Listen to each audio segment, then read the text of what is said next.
see what's out there.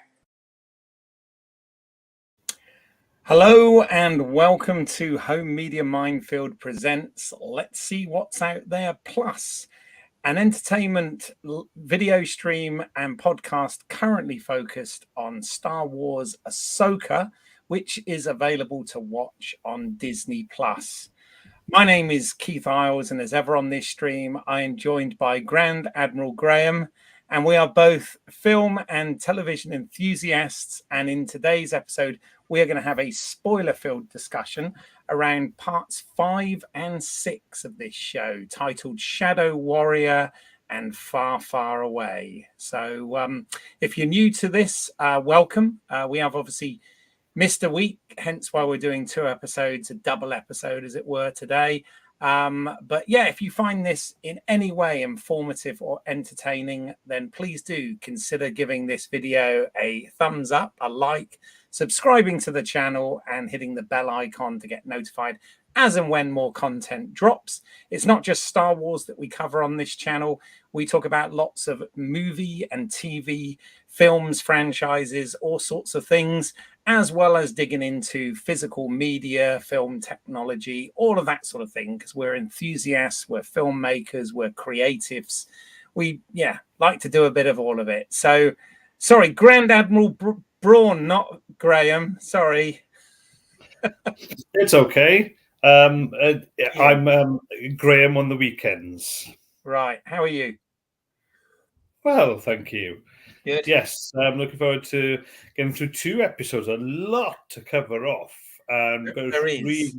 Yes, and I'll be upfront right away. I'm very much looking forward to the next part, which is part 7 from doing this. And recapping tonight really should get me even more Star Wars excited for that. So it's we're just a day away from the penultimate episode while we record this stream. So yes, 5 and 6, a lot to dig into there, and then we've still got 2 more episodes of this series or this season, however it's going to pan out, left. So yes, lots to talk about. Busy couple of weeks, hence missing a week, if you like, and having to do a double episode. But that's the beauty of streaming, right? You can do it whenever.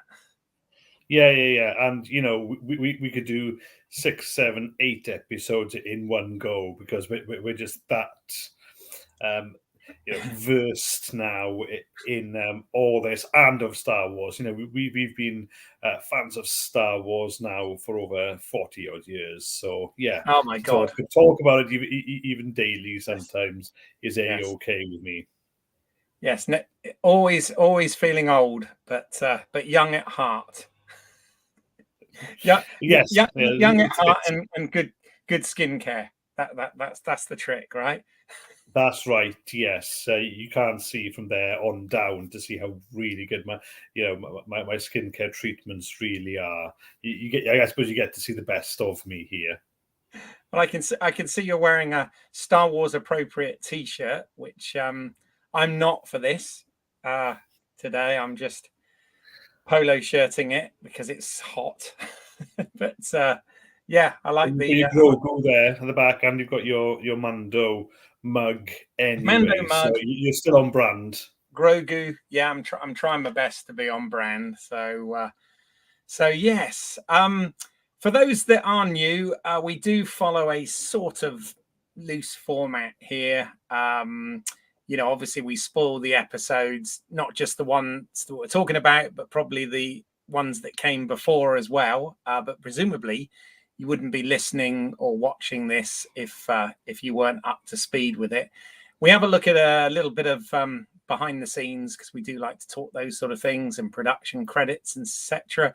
Then we just have a bit of fun where we look at references and Easter eggs and connections to other movies or other areas of the Star Wars galaxy, or galaxies as it now is. There are obviously channels out there that do this in much more granular detail than us, but it's just a bit of fun. We'll talk about where we think this might be going, and then we really get into our sort of thoughts, nitpicks, etc., in full geekiness. So there you go. Without further ado, then, Graham, are you ready? Oh, well, actually, before we get into the summary, sorry, there is a bit of potential Star Wars news. So let's talk about that, because we haven't done that on this show for a while, have we? So, there's lots of Star Wars projects over the years that get announced and don't go anywhere, and there's lots of speculation out there and news stories that aren't necessarily true, and is wishful thinking and wish fulfillment and all of that sort of stuff. But there have been rumors that because of the popularity of Shadow Warrior and having Hayden Christian back as Anakin Skywalker, that they recreated some scenes from the Clone Wars in live action. And, there has been this sort of rumor out there on the internet that they might do a live action Clone Wars, maybe some TV movies or mini series or something. Dave Filoni has expressed interest in going back and exploring some of that. Obviously, we had Ariana Greenblatt playing the young Ahsoka Tano, the sort of portraying the Ahsoka that you were used to seeing in the animated style Clone Wars series, which was an interesting choice there. And obviously we had a de-aged Hayden Christensen, obviously doing the roles that in the animated shows were voiced by Matt Lanter and Ashley Eckstein, playing those characters in the animated series. But as I said, there is a little bit of rumor. I don't think this is an official poster. I think that's a fan created poster there that I just found on the internet.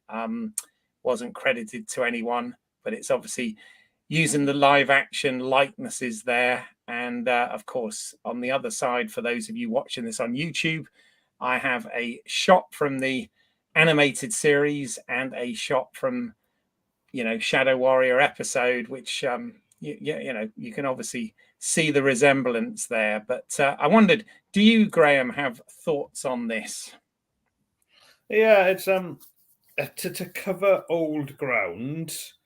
For me, a bit of a shame really, because there's so much more to explore and news stories too. If they were thinking of going back to do maybe a mini series akin to Obi-Wan Kenobi, then I can definitely see the benefit there. But really, to take something, because Clone Wars is vast, and it covered a lot too, and it not just introduced new characters, and obviously took on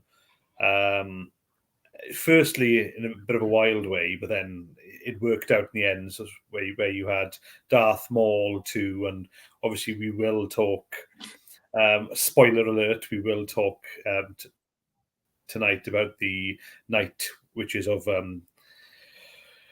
oh God, I always get the name wrong. So it's Dathomir, isn't it? So so them. But to go back and rehash that, Disney must be floating in a hell of a lot of money, and I don't know whether they're going to get the time to do this either. But really, are they going to have the fan base to do that? I think it's a big risk there. But to get new stories, do something different, I totally get that, and would definitely be interested in seeing that. But if they don't, and they just want to carry on with their plan to head for the future, and obviously then we've heard there's a series to be in the far past with a Jedi. I'm not sure if that's still going to be in production at all. Those are the ones I'm more interested in. Yeah. This one just seems a bit of a stretch, a bit too much of a rumor. Maybe for some fans out there, that would be wish fulfillment, but definitely not this fan here. Yeah. No, I know what you mean. I mean, it could be interesting. I mean, I think what they did in this episode, which we'll get into, was sort of interesting. But whether or not we need to sort of do that again or rehash anything, I mean, if we're going to tell a different story, but then again, that's only filling in a gap on what was already a pretty dense 3 years of the Clone Wars, in Star Wars time.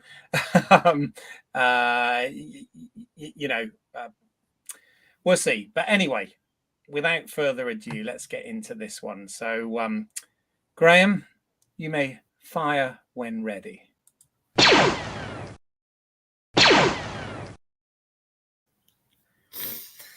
Okay, then. Firstly, Part 5, Shadow Warrior. Where have Ahsoka and Sabine gone? That is what Hera Syndulla spends this episode trying to find out with the help of Huyang, Cass Teva, and her son Jason. Yet in the world between worlds, Ghost Anakin Skywalker, Darth Vader, is here to finish Ahsoka's Jedi training, a sore point we know that haunts her. She is given a simple choice: choose to live or choose to die. It's all intense. Ahsoka relives, I should say, a literal past battles through the Clone Wars alongside her then Master Anakin, even one where Anakin had split from the Jedi Order, a poignant event for Ahsoka. Yet it's when Darth Vader, no longer Anakin, battles Ahsoka that she makes her choice to live. Back in the real world, Jason hears lightsabers in the waves, just as Syndulla is about to give up commanding the remaining X-Wing pilots to stop searching. Jason persuades his mother to listen. Then they continue looking. She too hears the lightsabers. And lo and behold, they find Ahsoka still alive in the water. Following her speedy recovery, Ahsoka uses her Force power to feel the events from the previous episode and know that Sabine is with Lord Balin, Morgan Elsbeth, and co. Now with her purpose chakras, Force aligned, Ahsoka, from her previous experience in the World of Worlds, is ready to live and finds the way to travel to other galaxies after all. Purrgil, baby, Purrgil. Ahsoka, Jedi mind melds with the largest Purrgil she's found, and with a trusty steed, is ready to go across the galaxy. As a fleet of New Republic ships enters orbit to Cetos to arrest Syndulla and co., and after some comedy stalling by Carson Teva, the flight of the Purrgil begins in spectacular fashion. The New Republic are humbled by the majesty and sheer beauty of these giant Star Wars creatures, and it's away to the next episode. Part 6, Far, Far Away. Or, to begin with, Star Trek the Motion Picture through to Movie 4, The Voyage Home. Taking the Space Whale Express, Ahsoka listens to more wise, stoic words from Huyang on Sabine's choices. Then a tale from Huyang, which begins a long time ago in a galaxy far, far away. Morgan Elsbeth's ring arrives at the planet Peridia, ancient home to the witches of Dathomir, and a space whale graveyard. Morgan, Lord Balin, and Shin Hati, aka Emo Padawan, take a shuttle to the planet's surface and find Star Wars Middle-earth and 3 sinister night witches. They like Thrawn, but they don't like Jedi. Sabine, or It, is taken to a stone cell whilst the baddies hang around. Later, Sabine thinks she's using the Force to open a cell door, but no, all the shuddering is the long, ominous crawl of a Star Destroyer, Thrawn's Star Destroyer. With blue-skinned, vivid-eyed Thrawn being cool and calculating, his battle-hardened gold and red-trimmed stormtroopers well-drilled, and their commanding officer, Captain Enoch, a stormtrooper with a strange gold face mask in control. The first harsh shadow of the former Empire is cast on this series. Thrawn agrees with Balin's plan to have brought Sabine, even going so far as to release her from her cell, give her a menacing-looking wolf dog as a steed to go on hunt for Ezra Bridger. But then he lets Balin and Shin follow Sabine to hunt and destroy her and Ezra. To counter this menacing, oppressive mood, we do get action. Sabine is attacked on her travels and having to use her Mandalorian weapons and lightsaber, and dollops of humour. There's comedy gold first with Sabine's wolf dog, who's really just a big soft puppy at heart, and a chance to discover some new Star Wars cutesy characters. Little bipedal crustacean. When these guys spot Sabine's Rebel Alliance insignia, they take her and Wolfdog to the home camp, where indeed waiting for them is Ezra, now bearded with an air of a cavalier about him. Sabine and he embrace and show how happy they are, but Sabine hides all truths from Ezra for now. On the hunt, Balin and Shin's story goes deeper. A mysterious calling comes into play for Balin, so too his plan. Little nuggets of information and his true feelings on the Jedi Order and how he has trained Shin to be more than a Jedi. And back at Thrawn's Star Destroyer, the Night Sisters tell of the approaching Purrgil and Ahsoka, potentially. Thrawn orders for any star whale that approaches to be destroyed. With prejudice, we will have to wait until the next episode to see if we really do go all apocalypse now. Yeah, very good, very good. A lot did happen, didn't it? Wow. Oh, yeah. Okay, Oh, yeah. well, we're going to dig into this shortly, but first, it's time to thank the maker.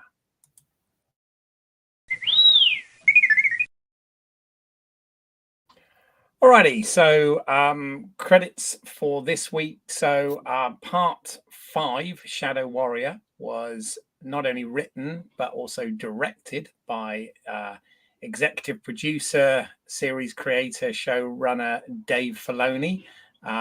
It really sort of had his fingerprints all over it, I think, exploring, themes from the Clone Wars that had been set up. So but we've talked a lot about Dave Filoni, and we'll continue to do so on these streams. But episode 6, or part 6, Far Far Away, was directed by Jennifer Getzinger. Now, what I think is interesting about Jennifer's story is often people say when you work in the film industry and you're in a supporting role behind the scenes, it's not always easy to work your way up through the ranks and become above the line and become a director or whatever. Well, Jennifer's story proves that wrong, because Jennifer began early in her career as a script supervisor, keeping an eye on continuity, etc. And she worked on a number of really notable films, including The Prophecy from 1995, Phantoms from 1998, Clay Pigeons, Requiem for a Dream, and The Devil Wears Prada. So, some pretty high-end films there. She also did script supervision for TV series as well, such as Strangers with Candy, Sex and the City, The Comeback, Sopranos, and Mad Men. So she had a lot of experience working in production, working very close with directors and writers, etc., doing the script supervision side of things. And she made a short film of her own in 2006 called Save Me. And that led her to very much getting into directing episodic television. So she worked, her first credit on IMDb, according to this, was in 2010, where she did an episode of Hung. Then she also went on to direct an episode of the American version of The Killing, Desperate Housewives, The Big C, Suits, Wedding Band, The Carrie Diaries, Revenge, Orange is the New Black, Satisfaction, Law and Order Special Victims Unit, The Returned, Mad Men. She did 10 episodes of that after obviously being a script supervisor on that back in the early days. She also did Agent Carter, 2 episodes of that, Shut Eye, Counterpart, The Man in the High Castle, Daredevil, the TV series on Netflix, Outlander. She's done 4 episodes of, How to Get Away with Murder, 3 episodes, Jessica Jones, 3 episodes, 2 episodes of Westworld, Dead to Me, Why Women Kill, Candy, and now that brings her onto Ahsoka. So I always like to sort of tell those stories about people that have made their way up through the industry. So well done, Jennifer, for episode 6, Far Far Away. Yeah, fair dues. A hell of a lot of experience there, and some absolutely top-notch quality TV series too. No, Yeah, impressive. absolutely. Absolutely. Right. Well, time for some Bantha Milk Blue.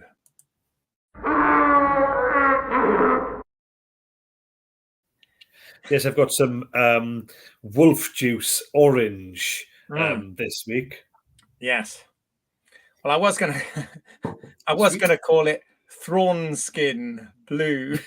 Oh, yeah, Thrawn's perspiration, Yeah. Thrawn sweat. So this is just where we have. I mean, obviously, these particularly these two episodes are absolutely Easter egg laden episodes, and as you pointed out in your very amusing recap there, uh, even has shades of Star Trek in bits of it, right? So Yeah, we've got mind melding whales, although we've got a ship in a whale and a whale in a ship, as we did in Voyage Home, yes, and and lots of the spectrum, light spectrum as well, which um, entertained me greatly. And it's the first thing I spotted. That was part 6, though, to there give you it its go. dues. But yeah, absolutely. It just needed you know somebody to say there be whales here, right? Well, I think there was enough mention of Wales in the in there. Yeah, so yeah, I I don't have so much specific on this one, only because yeah, it's just if you've watched the Clone Wars, it's there. I'm sure with Rebels, you will list out, but Right. yeah, Well, but there's here's a lot going on across the two, isn't there? yeah, here's the thing. I mean, I've asked you this question before, but even more so, I guess, with part 5, Shadow Warrior. So I was wondering whether you were experiencing any FOMO, any, fear of missing out, because that episode leans very, very heavily on, well, part 5 leans very, very heavily on a knowledge of the Clone Wars animated series, and part 6, Far Far Away, leans very heavy on a knowledge of Rebels, the animated series. And I just Right. wondered that, those are series that I've seen a majority of the Clone Wars, and I did watch all of Rebels. I think there were 4 seasons of Rebels.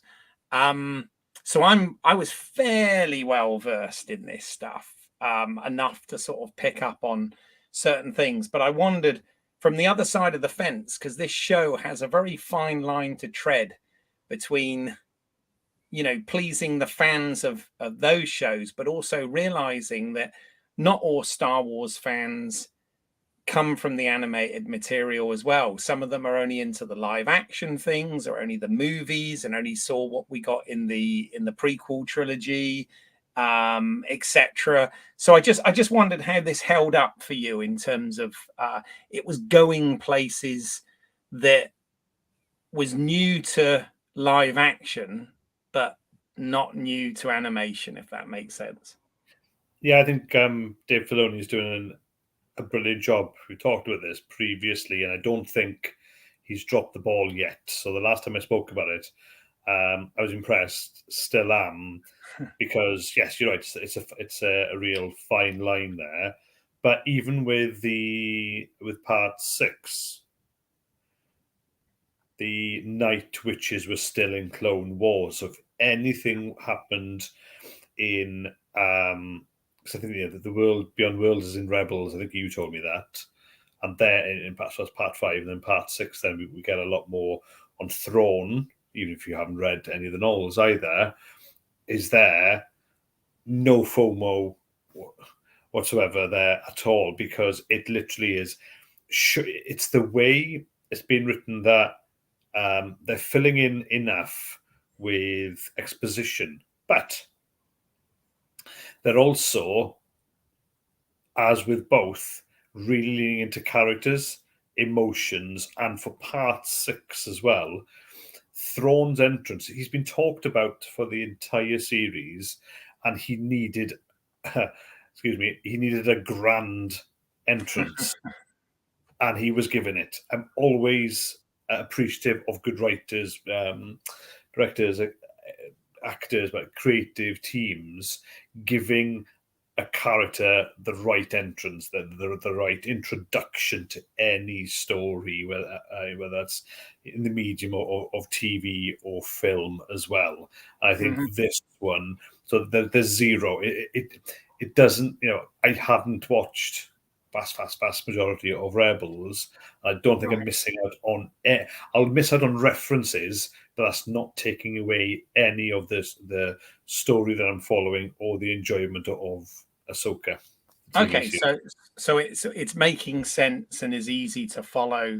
Put it this way, it's also my daughter's watching it with me at the same time each week. So it's the first of the 12 plus Disney fare that's released that we've been watching together, following no problem at all.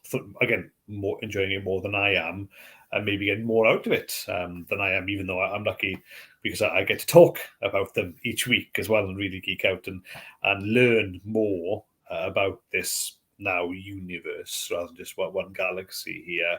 So absolutely not. No, that answers your question. Not. Yeah. Dave was doing a great writing job. Okay, because of course we've got we're dealing with other galaxies now, even though I still think that there was a lot that it could have been explored in the Star Wars galaxy rather than always going to Tatooine. But there you go. But we're exploring. They're not on a planet that doesn't have sand, I don't think, or it's more dust. We're good, right? And also we're exploring, like witchcraft and whatever. With this, I mean, they're leaning much more into the sort of fantasy elements, which Star Wars always was. And if anything, particularly with some of the visuals we got in this, it's almost like kind of more akin to Lord of the Rings than it is Star Trek these days. You know what I mean? In terms of science fiction, fantasy. Yeah. Good point. Yeah. Cool.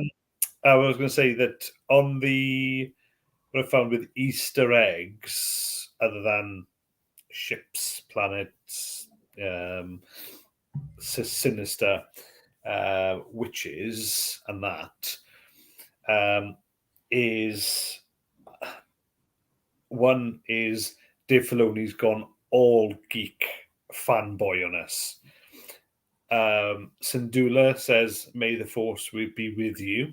Yes. End of part 5. Yes. And then at the beginning of part 6, we get the massive treat. I think it was a treat. That Huyang is eventually asked by Ahsoka to tell a tale. And how do you begin a tale?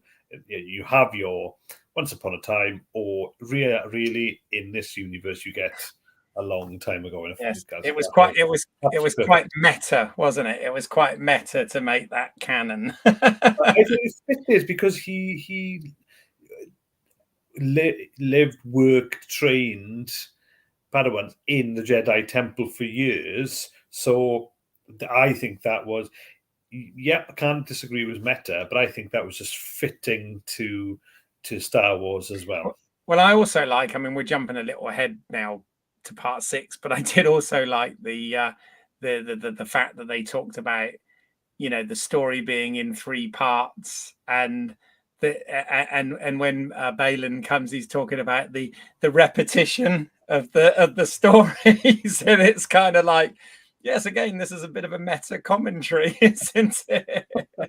I missed that. I missed that link. You're absolutely right. Yeah, and he just wants to stop it. Exactly. He wants to take it in a new direction. Go figure. But yeah. Anyway, just a quick look at some quick visual Easter eggs. So I've already mentioned this when we did our news bit, but of course we had Ariana Greenblatt playing young Ahsoka Tano, which I think looked, absolutely like the Ahsoka that was first introduced in the Clone Wars animated movie, and then obviously in the series. That was wonderfully recreated and quite an interesting choice, because they could have easily had Rosario Dawson, as this was all kind of a vision, you know, taking her back. They could have easily had her standing in there, but the fact that they actually recast, you know, with a younger actress was an interesting choice. I thought. I think it would have worked either way, but I did like this. By the way, this young actress, also connecting to genre stuff. Apparently, she also played young Gamora in She the did, yep. Avengers Endgame. She did. Was it Endgame or was it Endgame or no, it was Infinity War. Infinity War, yes. So yeah, so she's doing quite well for herself at a young age. There, she was also in the Barbie movie as well. That's been out recently, or is still out, I believe. So that's cool. The other thing that was quite nice here is when we saw a de-aged Hayden Christensen at the end of part 4. Obviously, he had the appearance there exactly like he was in Star Wars Episode 3: Revenge of the Sith, because Ahsoka's parting was just prior to those events, which is why she wasn't in that film. Obviously, she hadn't been created at that stage, but canonically and story-wise, that's why. But what was quite nice here is we actually got, because obviously we saw in the Obi-Wan series a de-aged Hayden Christensen as Anakin as a Padawan, you know, with the short hair and the braid and everything. But what's quite nice in this scene that I've got, the battle scene that I've actually got a picture of here on the screen, but the scene that took place during one of the battles, is we get that sort of middle ground where his hair's a little bit longer. He hasn't yet got the scar across his eye. And also, costume-wise, he's wearing the armor like the characters in the animated series wore. They always wore, both Obi-Wan and Anakin. In fact, most of the Jedi wore armor. I don't know whether that was anything to do with the animation, but because obviously they didn't have that in the movies. But it was quite interesting that you see Hayden wearing that, and as I said, you see him sort of between how he looked in Episode 2 and how he looked in Episode 3. So I kind of like that as a little touch. You know, I'm always kind of impressed by those things, as you know, those little details.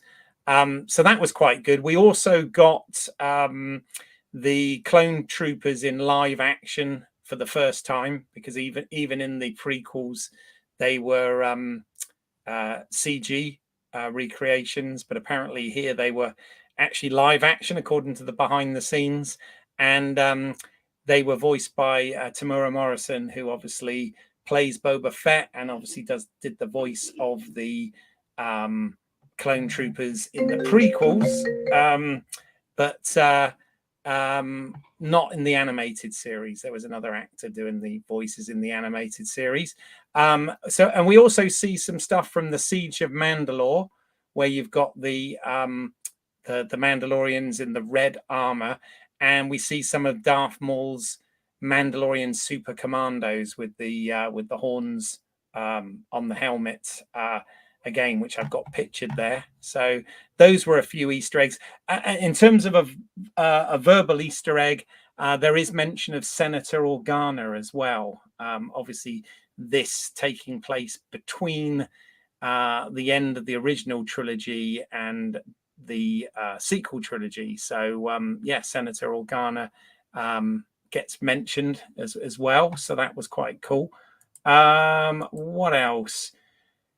Oh, also, yeah, there's a picture of Leia I put there for the Senator Organa thing. Also, we get the if you like, the transformation of Ahsoka into what they're calling like Ahsoka the White, like they did with Gandalf in Lord of the Rings. Again, that's kind of a reference to the last episode of Rebels. You actually see her wearing this outfit in animation when she comes to meet Sabine. So that was kind of a I guess a reference there as well. Obviously, when we look at part 6, I'm sure we'll talk a lot about, this is the first ever live action appearance of Grand Admiral Thrawn, somebody there's been drawings in comics and on the cover of books since the early 90s when he was created by Timothy Zahn.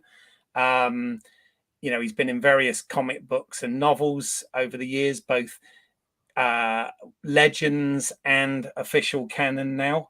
And also appeared in animation in the last season of Star Wars Rebels and was voiced by Lars Mikkelsen, who it's great that they've actually brought him to play the live action version as well. So that's good. We also see his Star Destroyer which I think is called the Chimera, I think, which again is from the Clone Wars. Obviously, it's the same type of Star Destroyer as we're used to seeing in the original trilogy, which is pretty cool. And then again, we see that ship is filled, when it went missing, was filled with a full complement of crew, including stormtroopers. And again, we see the stormtroopers here, and I quite like the fact that in the decade or so that they've been missing, they've had to, make adjustments to armor and stuff, because I guess they've been in battles and stuff where the armor's got damaged. So that's all pretty cool, I guess. We also see the Night Sisters again in live action. They were there waiting for them to arrive on. Was it Peridia? Is that the correct name of that planet? Yeah, Peridia. So that's cool. What else? If I got any others, I think I got one more. Yeah, so we see Sabine rides a howler, which is a wolf type creature, which is obviously very much a Dave Filoni thing. Again, these have appeared in Rebels, and he's got wolves is one of the things he's really into as well. So he puts that in his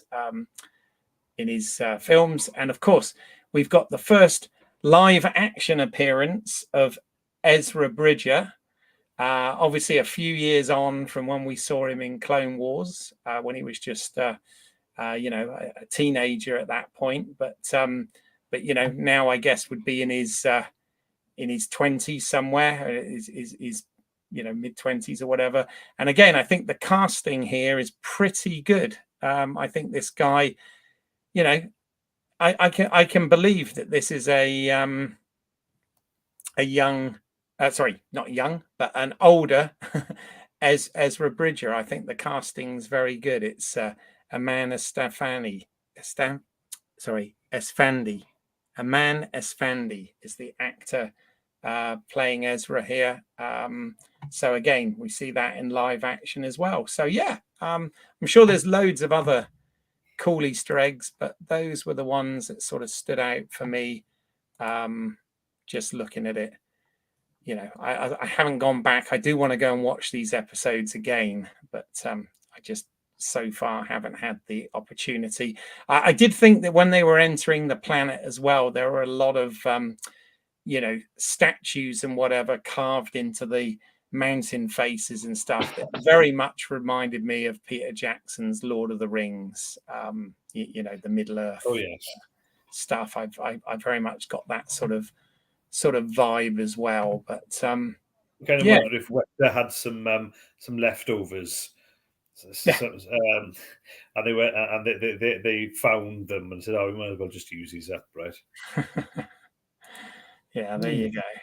Yeah, so I'm wondering, Keith, because I'm not versed in the novels, maybe even the games, maybe even the comics too. This does seem to be, as we had with Star Wars: A New Hope, a lot of references back to a lot of history. When I say a lot of history, I mean the Night Sisters. You've now got Lord Balin. Obviously, you've got the Jedi Order 2. Mm-hmm. There's lots of references going back. So not being versed in all that media as well, I'm wondering if there would be lots of reference there to things that exist. So I wouldn't know whether it already exists in canon or fan creations, or actually this is Dave Filoni literally building up all those backstories and the history of how he sees, or how he is a fan, perceives a lot of the old Star Wars that potentially, as I mentioned earlier, we could be exploring the Jedi Order, so they're likely that. But that stuff's always resonated with me, or always got me excited. And one of the reasons why I still get excited, but when I watch Star Wars: A New Hope, because they're always referencing back, and there's lots of that haunts the characters, like Obi-Wan is haunted in A New Hope. Yes, these guys are harping back, even though they're not being quite mindful by being in the present. They're always either plotting for the future or using the past, aren't they? Again, I could be missing out on hundreds of hours of reading or playing games, whereas they're slotting into here. That's something I'm not by any means. I say this on the Star Trek streams as well, and I mean it for this.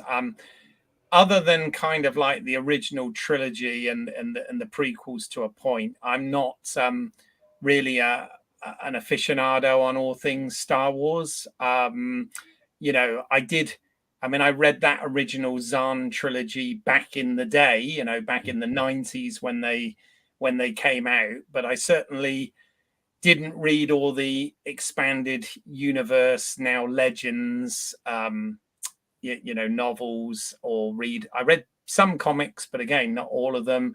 I know Grand Admiral Thrawn even appeared in some of the early video games. I'm not particularly a gamer, but I know he's appeared in that. But there's also been Zahn has written novels more recently since the Disney acquisition, which are now sort of canon novels featuring Thrawn. And I think as far as Dave Filoni goes, I think he's sort of cherry-picked bits from the old, Legends, the old expanded universe. They've cherry-picked bits and brought them into canon. And then, of course, you have to remember that this guy spent absolutely hours with George Lucas for years, developing and working on the Clone Wars TV show. And, George had all sorts of ideas and notes and all sorts of stuff. So I'm sure that, there's a well of stuff there as well that Filoni has dug into. But yeah, you're right. I mean, there is no doubt. Whereas I'd like to think they're carving a completely new path here, and I absolutely think they should, but there may be things that reference back to both canon stories in video games, novels, comics, etc., as well as old legend stuff as well, I guess. There's a good mine there of Star Wars lore to go into, but either way, it's still been done well, and I think it's slotted brilliantly well into both episodes, because both episodes were completely different. I mean, the rest of the story completely different. Yeah, we'll get into it. I mean, I'll be honest. I for the most part, I enjoyed them immensely, but it's not without its nitpicks and problems. So we'll get into that. Before we do, though, not sure if you have any speculations, but never tell me the odds.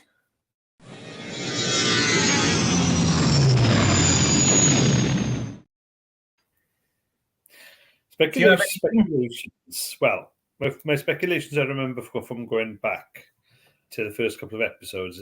Maybe it was part 2 or part 3. I said we're going to have big space battle in the galaxy we were in, which is the main Star Wars galaxy. That may not happen now. So I may be wrong there, because the flight of the Purrgil is going to the other galaxy, right? So that's going to happen there. I'll tell you something.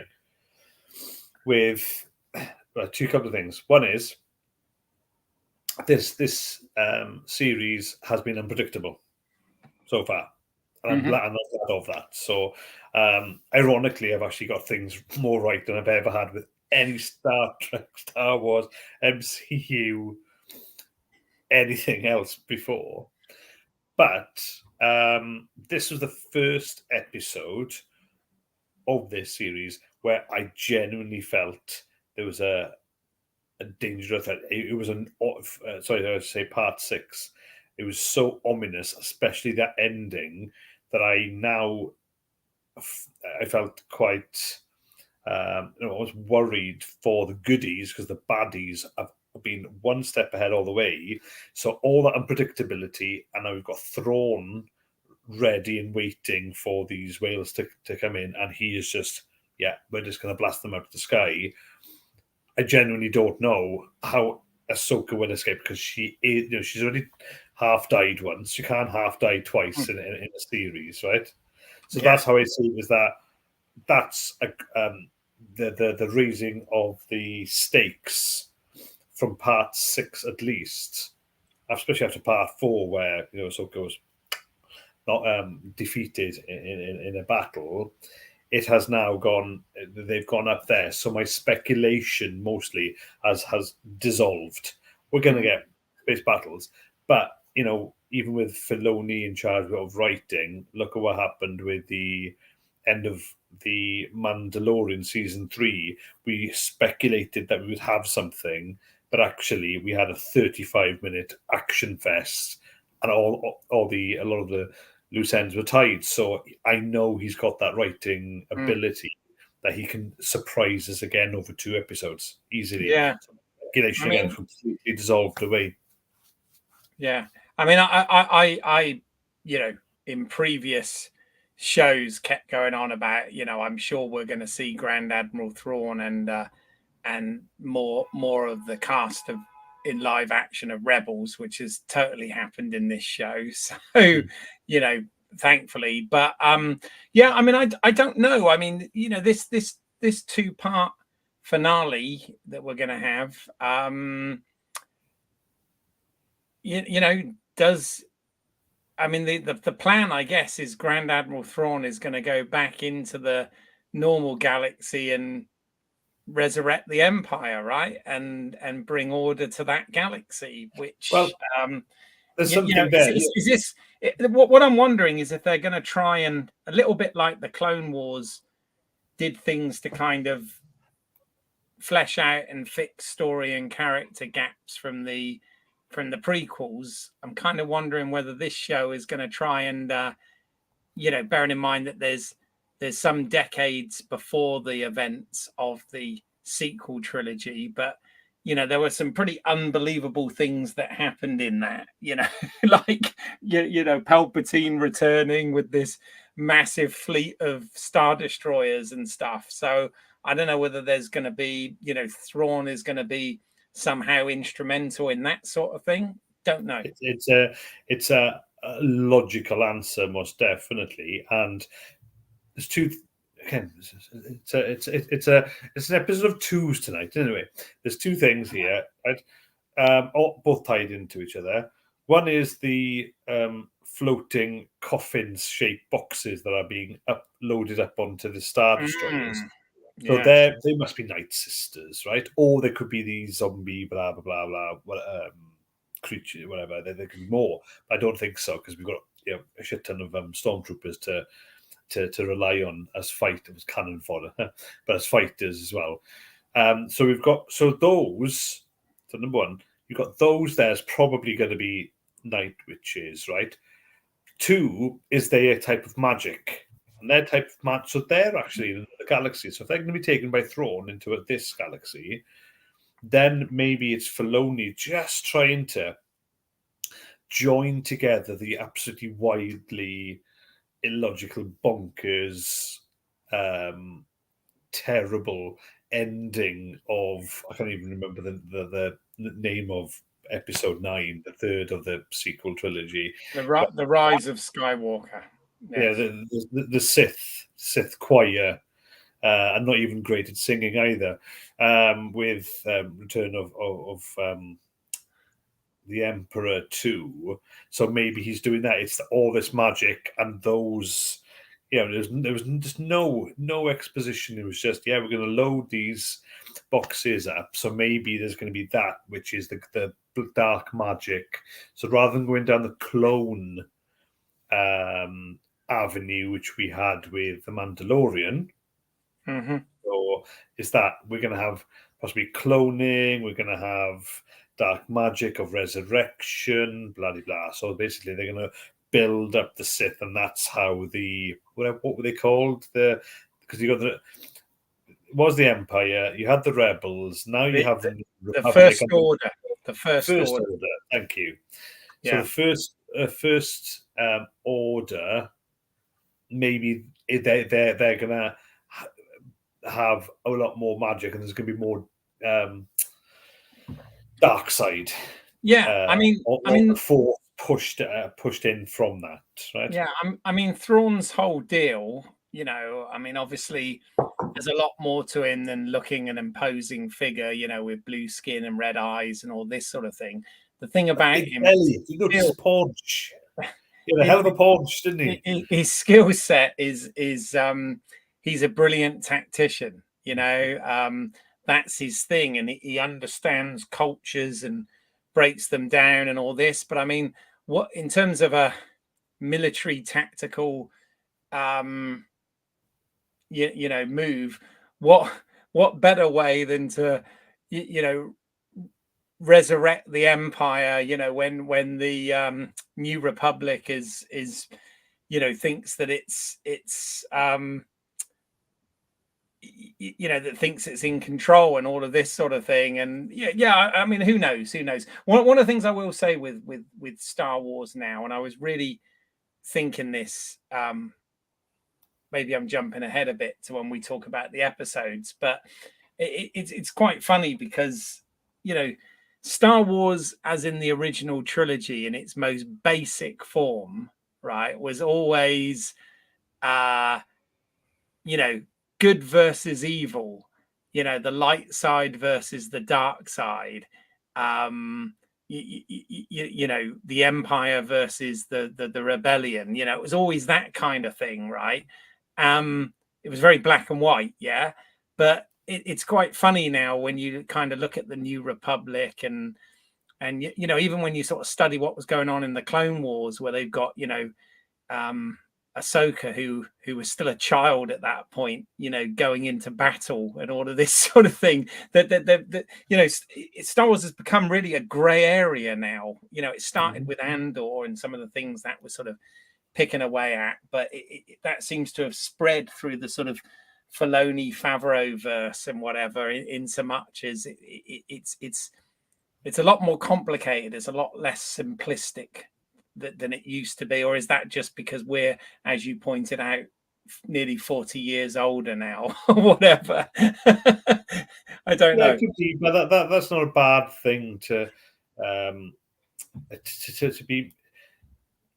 I don't know, because Star Wars, you're right. It was simplistic, and that was George Lucas. He just wanted to make it simplistic. Hence why it was universal.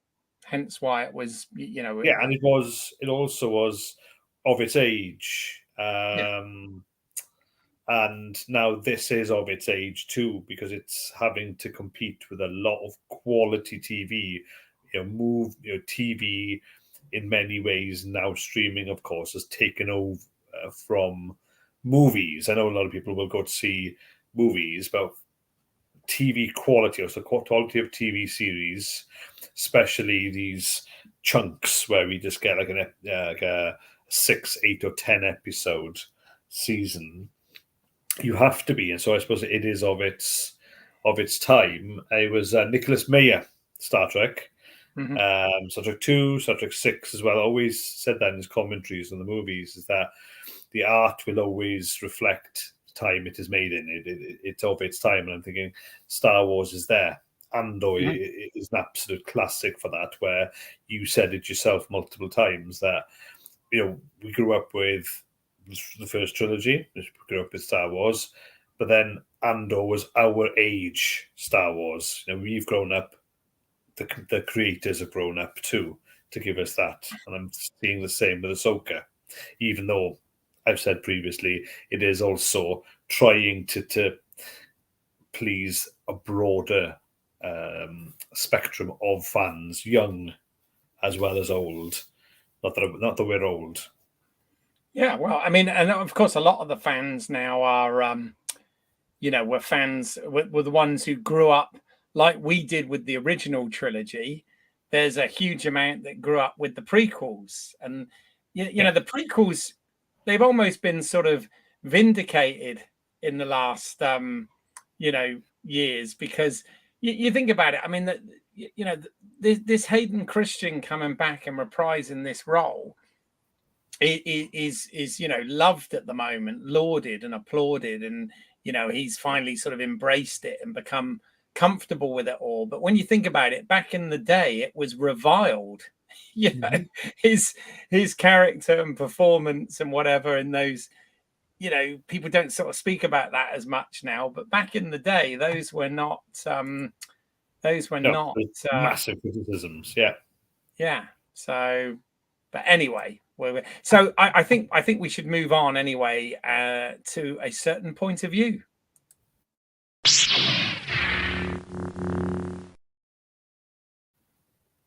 So this is where we really sort of get into it, which I feel like we sort of started that anyway. A lot of it's nice. Yeah, we've really blended it all in, haven't we? Yeah.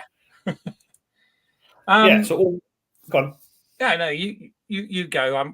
I'm jabbing on a lot like I do. So I think overall, we're 6 in. As you said, we can have two more to go to take us to the end. Whether we get to the cliffhanger ending, that's another bit of speculation for you there.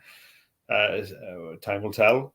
But I'm genuinely now looking back going, yeah, this has been a decent series. Each episode has been very different, though. If you notice, from part 1, part 2 through to 5 and 6 here, I think there's been a consistency of storytelling. But that part 6 really made me go, oh crap, what's going to happen to the goodies now in 7 and 8? I had a feeling more this than I did with the end of Mandalorian season 3. And that's saying something, because that was set up for something big. And I loved the last episode of season 3. So, and we've talked about it and the like. So, there's an obvious comparison there because it's recent, it's Star Wars, it was action. Yeah. But this one, it was so ominous.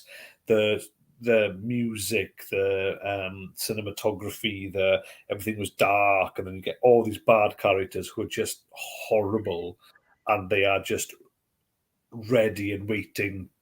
There's no trap. They are ready and waiting to go. So I'm genuinely excited. I need sleep as a human being. I need sleep. Otherwise, I would be thinking, right, if it drops at midnight UK time, I would watch the episode then. Yeah. I'm now that age now where I need a bit more sleep. So I'll probably watch it first thing in the morning. Yeah. It's funny. It's inconsistent when it drops, actually. I found that with Star Trek as well. But it's funny, because we sort of get it at the same time in inverted commas, but not quite. And obviously, I'm always trying to avoid spoilers and stuff. But yeah, I mean, okay. So, by the way, my speculation, I didn't quite get it. Remember, on part 4, my speculation was, would we see recreated Ahsoka lightsaber dueling with Darth Vader? We didn't quite. We got glimpses of Vader, but not quite. We didn't quite go full hog. Did we? No, you just reminded me as well, because going back to part 4, I did say that Purgle would be used to travel. And you did go for the lightsaber duel. Yes. Well, technically, though, if you think about it, Keith, you were right. I'm saving you here. Yeah. Because as we also know from watching Obi-Wan, the final episode, it doesn't matter that Darth Vader's in his suit of armor. He is Darth Vader. and he says to Obi-Wan then, it wasn't Obi-Wan who killed Anakin, it was him, Darth Vader. So he has turned to Darth Vader. So when we see red-eyed Anakin is actually Darth Vader. That's right. In the World of Worlds. So technically, she's fighting non-armored Darth Vader. If you want to look at it that way. Yeah. No, it was. I mean, that was a. And then that I almost felt so obviously, this is a different medium. It's streaming. It's not even TV. It's streaming. So it's sort of in between movies, films, and theatrical and old school TV. Yeah, these shows. So they're different lengths and and all this sort of thing. But I don't know. This show, I've enjoyed it, but I do. I've said this before. I do think it's had some sort of really weird pacing issues and stuff. And I said I thought part 5 was just going to take place in the world between worlds and just be about Ahsoka. And obviously, it was a massive, massive journey for her as a character. And it kind of explains a lot. There's these people who keep saying, "Oh, Rosario Dawson's portrayal is not like." Ahsoka from the animated shows, and we were saying, this is some years on. It's like a decade. From the Clone Wars, it's nearly 30 years on, but it's it's a decade on from Rebels and all this sort of thing, and but also this part 5 kind of did deal with that, didn't it? It sort of dealt with her, leaving the Jedi Order, walking away from Anakin, but just before he turns, and then obviously dealing with all that, and then of course she comes back almost like a different character. She's almost like reborn in this. It's not just it's just not just the metaphor of going from the gray to the white, but it's almost like a the way she's playing the character and everything is kind of, she's got a purpose again, and yeah, I just sort of felt it dealt well with that. But where I was going with this, sorry, is I almost felt like the parallel story with Sedula and Jason, back at they could have done without that. I almost feel like they needed a whole episode to spend with Ahsoka in that. I don't know. I thought I see where you're coming from. Maybe if it would have been shorter, but having those moments, it's like memory. You don't remember every. If you've had an amazing experience over an hour and a half, you don't remember every single minute of that hour and a half, right? You do remember key points and key events. So if you look back at your life, it's the same as well. So I was happy with that. If anything, shame there wasn't more, because there was so much good there. But the economy of telling that story is that Dave Filoni hit the big points for the relationship between Anakin and Ahsoka, but also that was about the choices, but finishing the training.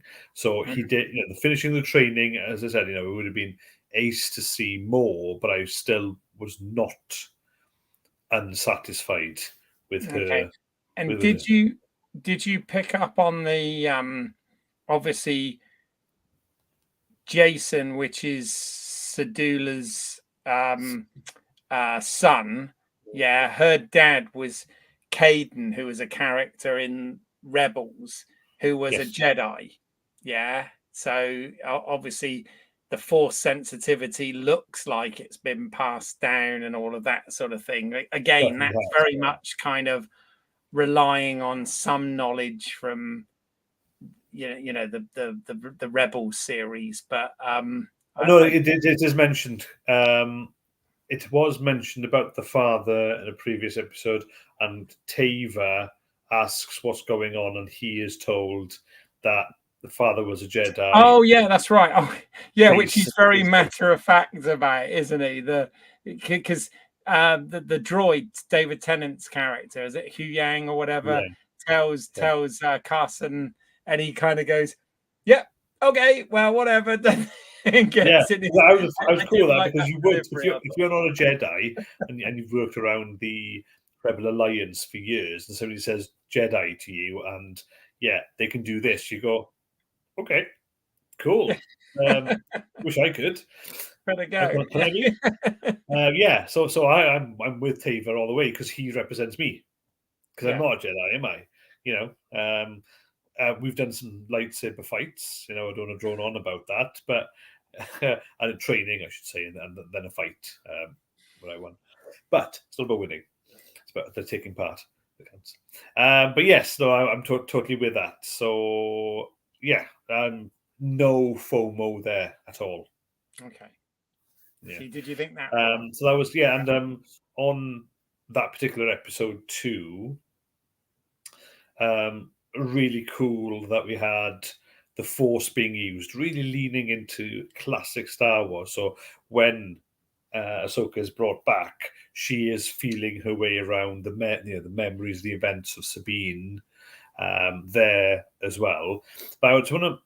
So that was dead cool. Loved that because that's just proper. Now you're in Star Wars with using the Force. But you said something earlier on, Keith, about pacing, odd pacing. I found in the first episode that it was kind of cranked down a bit, especially Ray Stevenson's performance and their delivery, the very purposeful way he speaks and conducts himself. And as the series has moved on, I've grown into the Lord Balin, and he's actually one of my favourite characters in this. And Ray Stevenson's delivery, especially in part 6, but there was a bit of it in part 5 too, where because he is a haunted man, he's a man of two worlds. He's not Sith, he's not Jedi. He sees the flaws in the Jedi, but he's now from part 6 got this calling. Everything's so deliberate about him, and you kind of feel now with Thrawn there, and he could be treated as an ex-Jedi or a mercenary or both. So therefore, a bit of an underling. He's holding his own. So I'm very much a massive fan of what Ray Stevenson did with his performance and his character as well.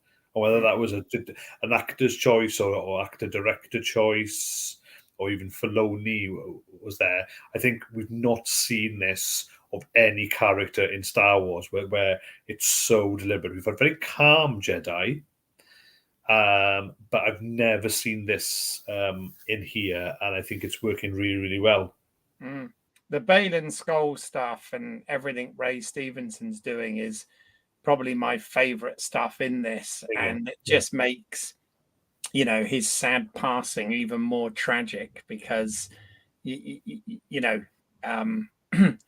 sadly means we've got no more of this character moving forward as well, and that but he's left legacy in that sense, to swing a positive on something that is tragic after all, is that he has left us with this performance, this character. No, because it's very interesting what's going on with that, but yeah, I mean, I think, as I said, I kind of like the choice in part 5, as I said, to actually cast a young Ahsoka to recreate that stuff, because as I said, I think it would have still worked had Rosario Dawson been in those scenes. They could have done it that way, but it was a choice to do it the way they did, and I think it was a good move. Because it kind of hammers home how young Ahsoka was going into war. And again, this is another, Not only have we got all the stuff going on with the New Republic, and whether they're, whether what they're doing is in some respects morally right and all that, but it just feeds into the whole sort of Clone Wars and, you know, younglings, as they call them here, going into war. Yes, okay, they're force sensitive younglings, but nonetheless, you know, it's kids going into war with laser swords. You know, it's kind of like shit. You know, you know that's they could drop it. They could hurt somebody. You know. Exactly. Anyway, are we going to talk about Enoch and his helmet? Well, yeah, I mean, okay, so here's the thing when we sort of talk about part 6, far away, is, and again, for me this feels like a bit of an odd choice, right? Because we get in that episode, we get a 1-2 punch, so we get not only the live action introduction of Grand Admiral Thrawn, which is great, but we also get in the same episode the live action introduction of Ezra Miller and it's sorry, Bridger, not Ezra. Ezra Miller's a whole nother problem. Let's not talk about him. Sorry, Ezra Bridger. Sorry, and God, that was Freudian slip, wasn't it? But yeah, we get we get that. So we get like a sort of 1-2 punch in this episode, and I think for me, one of those punches landed, but the other one really slipped off the chin. Yeah, good point. Yeah, the Ezra one was a bit. Well, yeah, it was. Here's my issue with all this, right? So, by the way, Easter egg wise, I missed that. So the introduction of the rock dwelling, you know, creatures in this that were very that was felt so Star Wars, because that was like the introduction of the Jawas in New Hope, or the Ewoks in Return of the Jedi, or whatever. You know, that felt very otherworldly and well done. But what I struggled with in this episode, it didn't make a sort of whole lot of sense to me, and it was almost like Filoni was so excited to reunite Ezra and Sabine that he kind of like, oh yeah, and then this just happens. Because what I don't get is we get the grand introduction of Grand Admiral Thrawn, which was great, and you know, it looks like you look at his troops, and it looks like the environment that they've been in for the last decade has been quite tough. Yeah. It's been like you know, it's been hard. The troops, as I said, have had to sort of tape their armor up and all of this sort of thing, and you know, there's stuff going on there, and there was, I guess, some battle damage on the Star Destroyer and all this, but you know, he's got a full Star Destroyer at his command with a full crew, right? And he's supposed to be this brilliant tactician. He's got a Star Destroyer, right? And they've been there, you know, years, maybe a decade, right? And he has not been able to locate Ezra Bridger. Yeah, that's been somebody that's eluded him and and all this, right?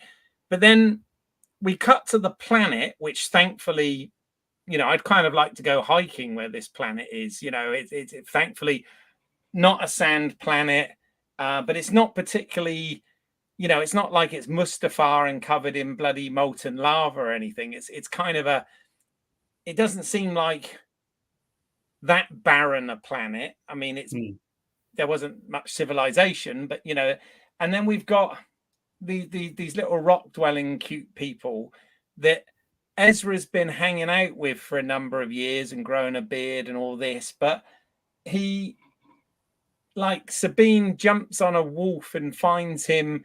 Okay, she has to take out one group of you know, mercenaries or whatever that was, which was pretty cool. And I love the fact that even though she wields the lightsaber, she doesn't have command of the Force, and she has to use her other Mandalorian skills and weaponry. And I kind of hope the character stays like that, because I like the idea of somebody that's, you know, adept with the lightsaber and everything, but does not necessarily command the Force, is not Force sensitive and kind of uses her other things. I think it makes it. In fact, this show is almost like Sabine more than it is Ahsoka in some respects. But anyway, so she gets on this wolf, has a bit of fun banter with the wolf or whatever, fights off these guys, and then pretty much finds these rock people who take her straight to Ezra, and they're hanging out in like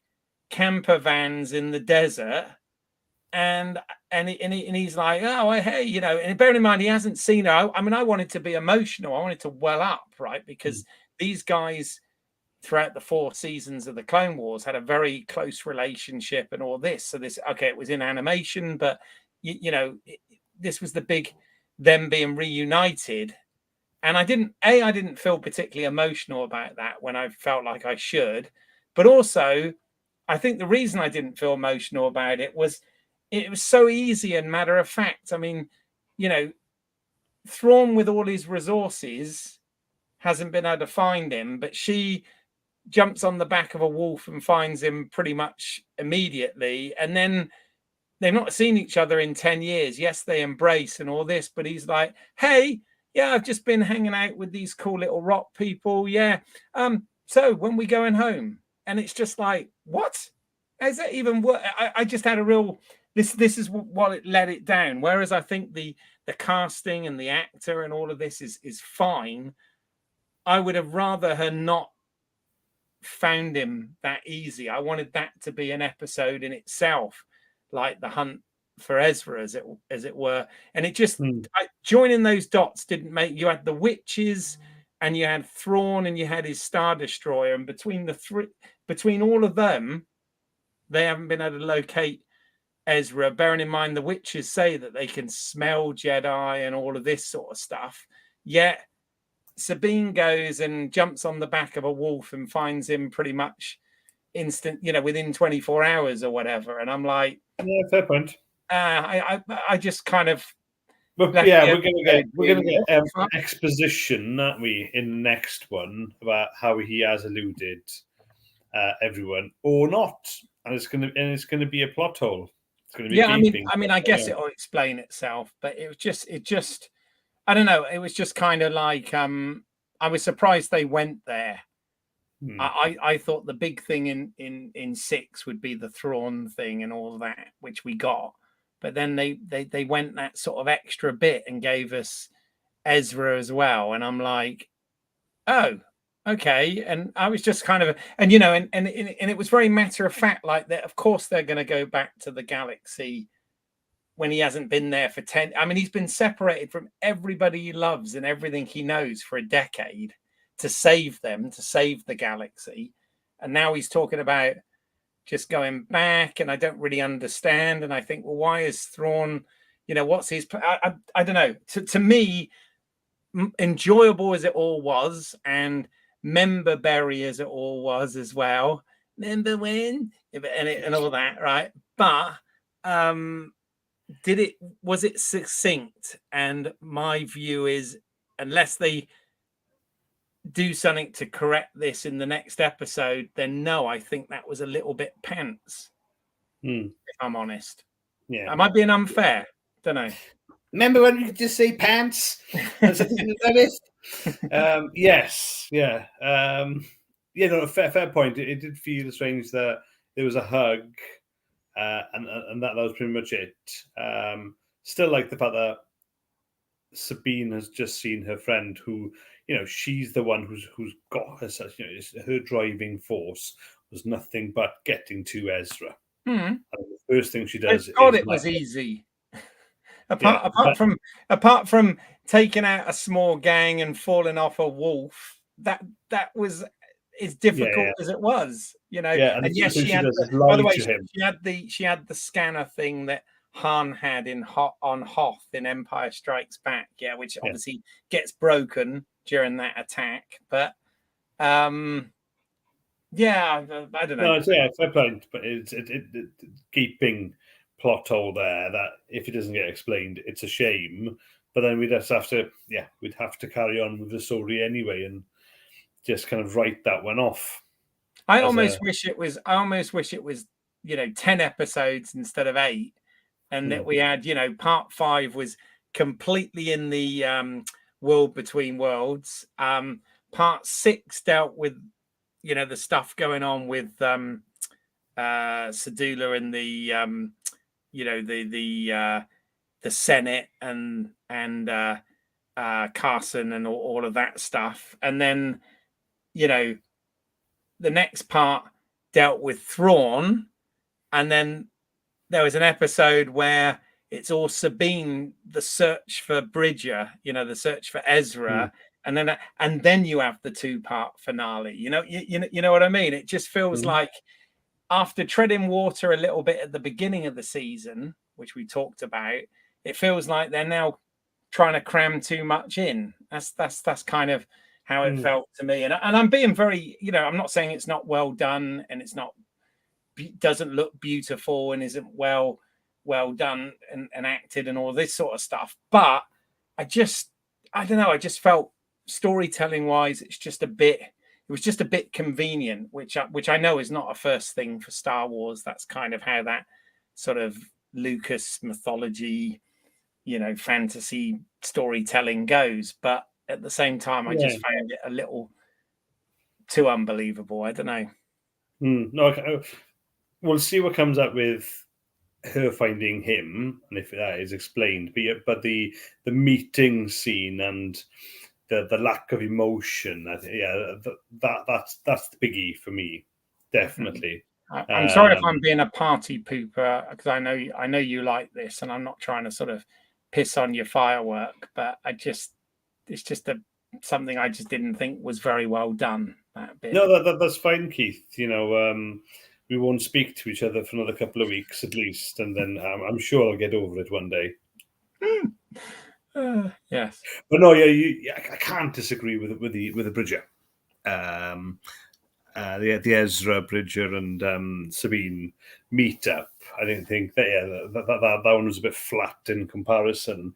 But again, coming back to the end of that episode, Sabine has just lied to her friend as well, wants to hold things off, and then it's almost as a cliffhanger with Thrawn getting ready with all guns pointing towards anything that moves, anything that's whale shaped that moves, that comes into this galaxy, is going to get obliterated. So that I don't know whether they're going to start off with that. They're going to peel us back to work with the Ezra and Sabine angle, or they're going to just take us left field with the Baylan skull and his calling, the voices in his head, on the wind. I mean, there was a lot of stuff. There was a lot of stuff I liked in the episode. As I said, I liked all the stuff with Baylan and Shin. I thought all of that stuff was great. Where they were, she has a name. She has a full name now. Not emo, and she had a name given. It may have been episode in part 5, but now she was introduced by her surname as well. So we have a name. But I thought all that was great. I thought all the Thrawn stuff was great, and I thought the Sabine stuff with her fighting the bandits and all of that, as I said, was great. Some lightsaber action, but also using some other Mandalorian armor and tricks and her wits and all of that. Love that. Obviously Ahsoka in this one very much a backseat, but obviously getting the setup with the line about a long time ago in a galaxy far, far away. So she's while all this is going on, she's having the stories told to her. The two trilogies. Yes, absolutely.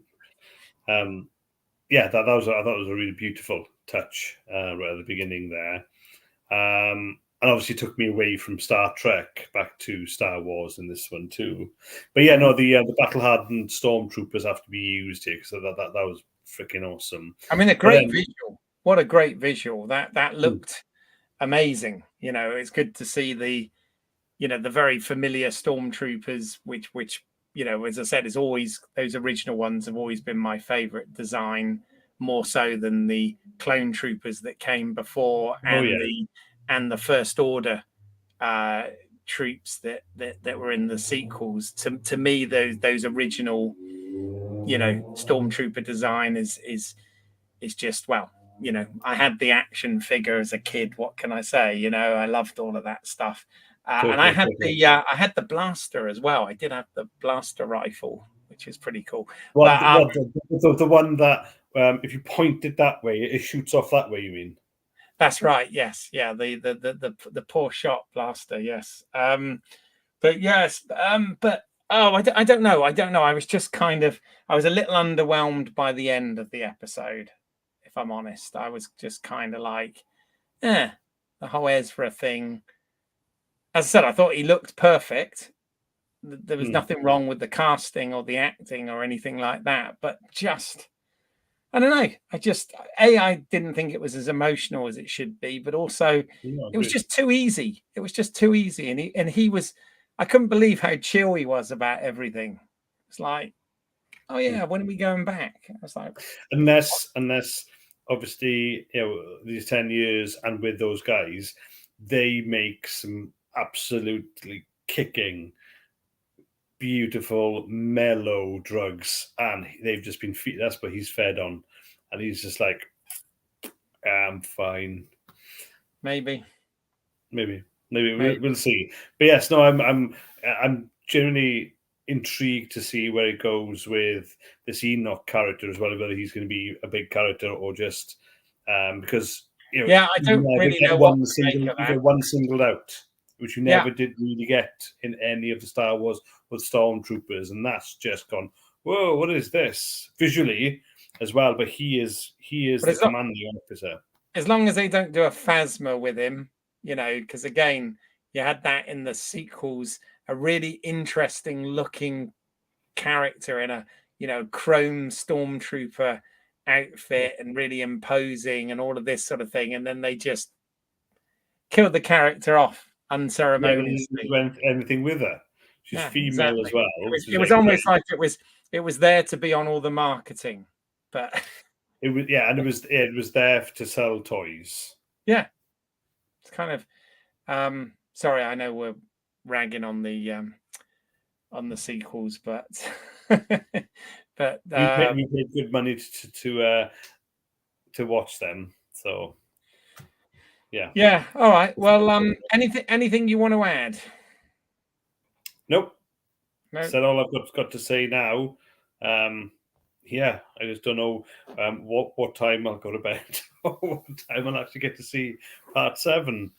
But yeah, very much looking forward to it. Fair enough. How many rock-like creatures out of 5 would you give these 2 episodes then? Out of 5, 4. For what? Both of them or overall? Yep. Equally both. So 8 out of 10. If they breeded that quickly, but if they were just there as rocks in part, hiding away in part 5, and then appearing and then doing all their cutesy stuff in part 6, there'd be 4 of them, and then there'd be 4 of them. Yes, cool. And you? Yeah, I think it's tricky because on one hand, I love the introduction of Grand Admiral Thrawn. Thought that was really good. And in the episode before, I love the recreation of the Clone Wars stuff. I'm maybe 3.5 rocks each, perhaps. But So it was 3 crustaceans and a baby. There we go. I like that's another movie in it. I was gonna say that's another movie right there. Yes. Okay. Well, fair enough. Well, if you've got nothing to add, we'll use the com link.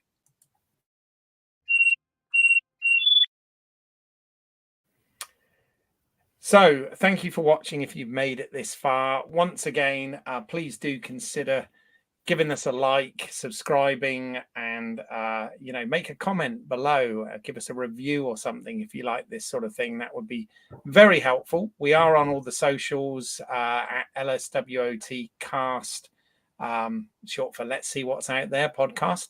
Also at Home Media Minefield, of course, where you're watching this now. If you want to see some of my more creative work, please check out my other channel, British Isles. That's EYLES, as in my last name. And there's some short films that I've made on there, and I've thinking that, you know, next year I really need to get to making more short films. Must carry on with that. Also, we've got podcasts and live streams that cover Star Trek, as well as some of the other Star Wars series as well, and some Marvel stuff, all sorts of bits and pieces. So please check that out. On the Star Wars side of things, probably my most popular video is talking about the original trilogy, so before the special editions, on DVD, because they are available out there. So check that out. And also I have a episode where I discuss one of my things I'm very passionate about was the Star Wars radio dramas, because those were part of my childhood, and they were incredibly well done, and in my head are definitely canon. And I talk with published authors of the making of Star Trek II, The Wrath of Khan book. That's John and Maria Jose Tenuto. They are also experts on the radio dramas and have joined me on that. So again, check that out on this channel. But that just really leaves me to say thank you, Graham, again, Grand Admiral Braun, for joining us. And yeah, we'll either be back, you know, in a week's time to do part 7, or, you know, if circumstances are such, we might do a 2-parter again. But whichever happens, we will definitely be back. So we will see you next time on Let's See What's Out There. Bye for now.